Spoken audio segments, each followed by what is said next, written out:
एक शर्ट की कटिंग बताने जा रहा हूँ जो काफ़ी सरल और अच्छे तरीका है।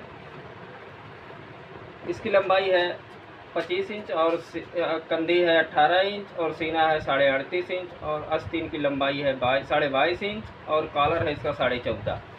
सामने का पल्ला है इसका 11 इंच।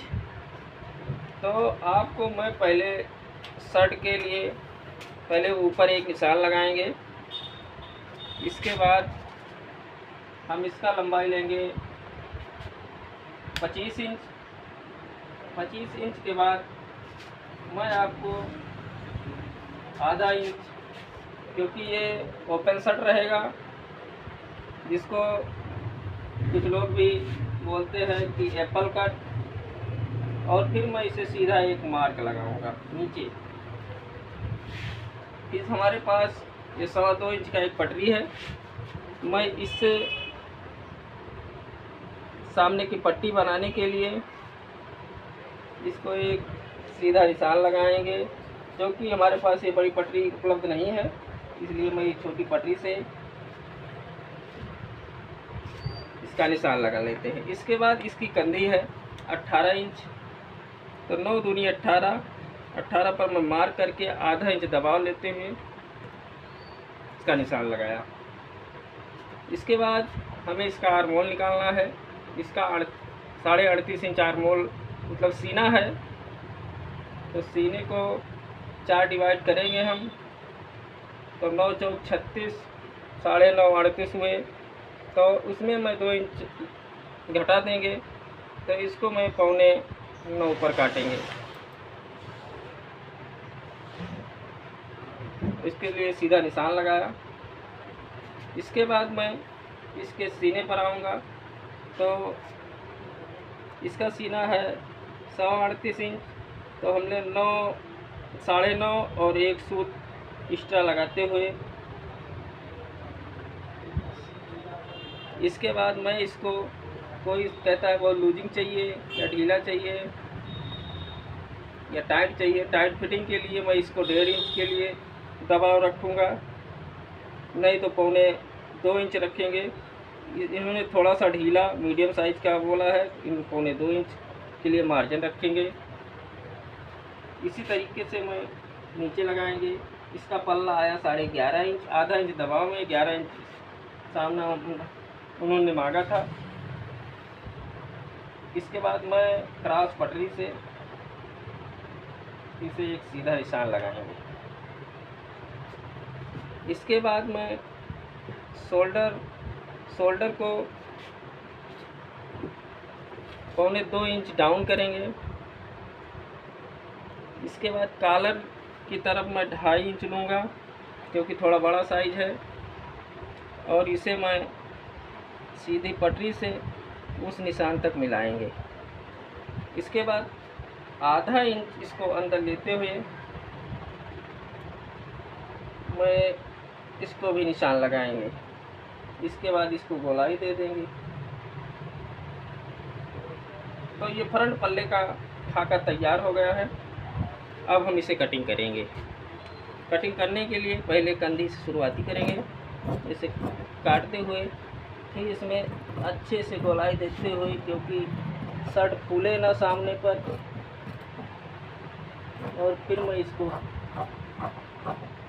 कटिंग कर लेंगे। इसके बाद नीचे कटिंग करके पार्ट को हटा देंगे। इसके बाद यहाँ पे निशान पे झटका लगाएंगे। इसके बाद मुझे कॉलर के लिए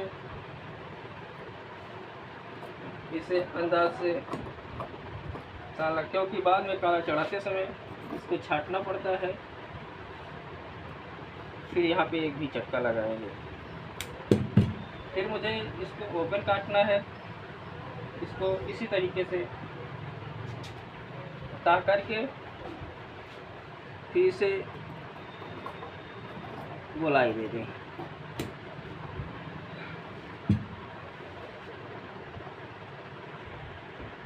चालू। और फिर बैक पल्ला काटने के लिए हमें जो है इसको सही से प्रेस करके बिछा देना है, और इसको मैं संलग्न तिवरा काटेंगे, जिसको हिंदी भाषा में शोल्डर बोलते हैं। इसका शोल्डर हम रखेंगे 3.5 इंच, यहाँ से नापना है कंधी से 3.5 इंच पर निशान मार्क कीजिए। इसके बाद जो है इधर से भी 3.5 मार्क कीजिए। अब इसके गले के लिए हमें 3.25 इंच पर निशान मारना है। इसके बाद इसको नाप लेना है या 7 इंच, फिर इसको यहाँ पे रख देंगे 7 इंच। इसके बाद मैं फिर पुनः इसको पटरी से तिरछा निशान लगा के जो आधा इंच घटाए थे अगले वाले निशान पर इसको रख देंगे।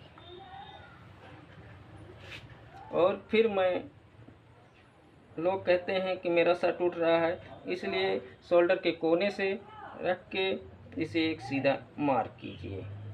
इसके बाद इसको गोलाई दे दीजिए। इसके बाद ये कटिंग करने के लिए तैयार हो गया है। फिर मैं इसको पहले यहाँ से इसको कटिंग करेंगे।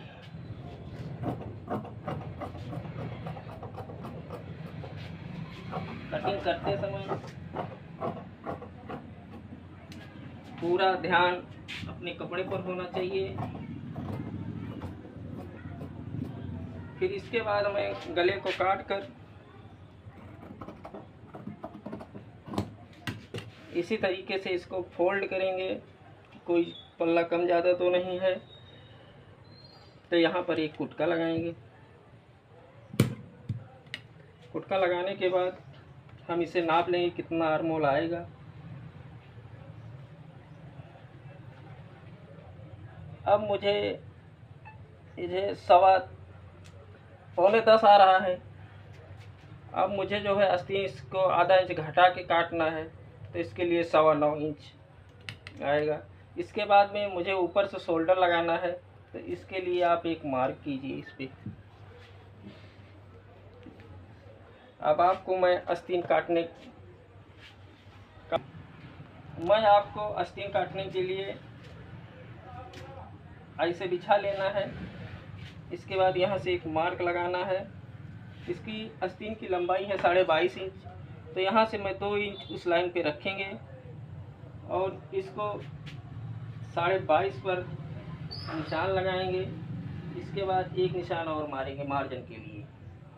इसके बाद इसकी मोटाई 5.5 इंच रखेंगे और हमने आर्मोल के लिए 3.5 इंच घटा दिया हूँ, इसलिए मुझे 9.25 इंच पर इसको निशान करना है। इसके बाद फिर हमको पटरी से इसको जो है निशान लगाना है। इसके बाद आपको आर्मोल इसी तरीक़े से लगाना है, इसको कटिंग कर लेना है।